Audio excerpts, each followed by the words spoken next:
હતો તે પાયા વધુ બેસતા હાલ વાહન ચાલકોની અવરજવર બંધ કરવામાં આવી છે। ગતરોજ પુલની બાજુમાં આવેલ 2 કરોડ 39 લાખના ખર્ચે બનેલ ડાયવર્ઝન પ્રથમ પાણી આવતા જ ધોવાણ થવા માંડ્યું છે, જેથી કરી ડાયવર્ઝન પર વાહનોની અવરજવર બિલકુલ બંધ કરી દેવામાં આવી હતી અને 2 વ્હીલ તથા 4 વ્હીલ ગાડીઓ પુલ ઉપરથી પસાર થતી હતી અને મોટા વાહનો માટે અવરજવર બિલકુલ બંધ કરી દેવામાં આવેલ હતી। પણ આજે જ્યારે પાણીની આવક વધતા પુલના પાયા વધુ પ્રમાણમાં બેસી જતા પુલ ઉપરની અવરજવર બિલકુલ બંધ કરી દેવામાં આવી છે, જેથી કરી વાહન ચાલકોને ભારે હાલાકીનો સામનો કરવો પડી રહ્યો છે। ટીવી18 ન્યૂઝ નેટવર્ક સાથે રિપોર્ટર ઝહીર સૈયદ, છોટાઉદેપુર। हाल આપણે પાવીજેપુર ભારત બ્રિજ પાસે છે, જ્યાં ગત રોજ ભારત નદીનો ડાયવર્ઝન ધોવાઈ જતા ડાયવર્ઝન પરથી સરકારી તંત્ર દ્વારા અવરજવર બંધ કરવામાં આવેલી હતી।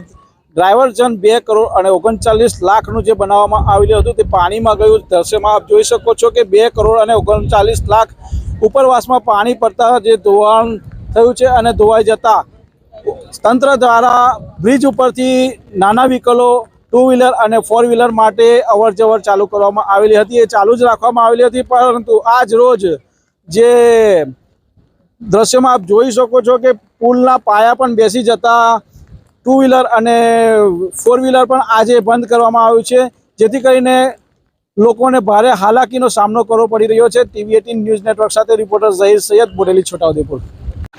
છોટાઉદેપુર જિલ્લાના નેશનલ હાઈવે 56 ઉપર એક બ્રિજ આવેલો છે સિહોદ ચોક, સિહોદ ગામની આગળ। તે ગયા વર્ષે ચોમાસાના અંદર કંઈ ડેમેજ થવાના કારણે એને બંધ કરવામાં આવ્યું હતું। એ બ્રિજ ફરી એક વર્ષ જે પાણી આવ્યું નદીમાં એના કારણે એના પિલરો બેસી ગયા છે અને એ બ્રિજ સદંતર બંધ થઈ ગયું છે। આની જોડે એક ડાયવર્ઝન બનાવવામાં આવ્યું હતું 2 કરોડ 39 લાખના ખર્ચે, તે પણ પહેલા જ વરસાદના અંદર ધોવાઈ ગયું છે। હવે એ જોવાનું રહ્યું કે આ 2 કરોડ 39 લાખ જે સરકારે પાસ કર્યા હતા ડાયવર્ઝન માટે, તો શું એ પ્રમાણેની કામગીરી થઈ હતી અહીંયા? શું આ બ્રિજ નવું આપણું જે બજેટ રજૂ કરવામાં આવ્યું એ બજેટના અંદર એની કોઈ મંજૂરી માટે લેવામાં આવી હતી કે નહીં? 1 વર્ષ થઈ ગયા હોવા છતાં પણ આ બ્રિજની કોઈ મંજૂરી હજુ સુધી મળી નથી અને હજુ કેટલા વર્ષ સુધી રાહ જોવાની એ છોટાઉદેપુરની જનતાને જોવાનું છે।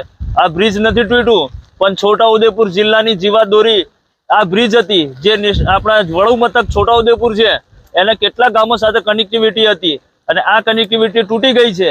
હવે એના માટે છોટાઉદેપુર સુધી પહોંચવા માટે આ વિસ્તારના લોકોને ફરીને જવાનો વારો આવ્યો છે, ત્યારે એમનો ખર્ચાના પૈસા કોણ ભોગવશે?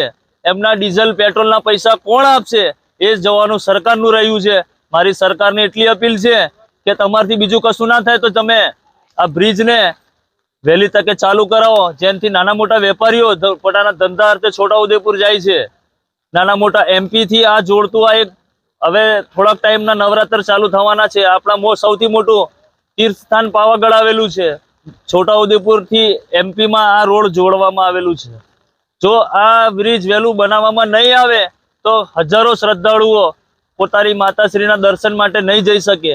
આ એવી અનેક પરિસ્થિતિઓ છે। અહીં બહુ મોટી સમસ્યા છે। આ બ્રિજની સમસ્યા નથી, પણ નાના નાનાથી લઈને મોટાથી લઈને સંપૂર્ણ આ પ્રજા છોટાઉદેપુર જિલ્લાની હાકાલી ભોગવી રહી છે। એનું જવાબદાર છોટાઉદેપુર કલેક્ટરશ્રીએ ધ્યાનમાં લઈ અને વહેલા તકે આનું કામ પૂરું કરવું જોઈએ।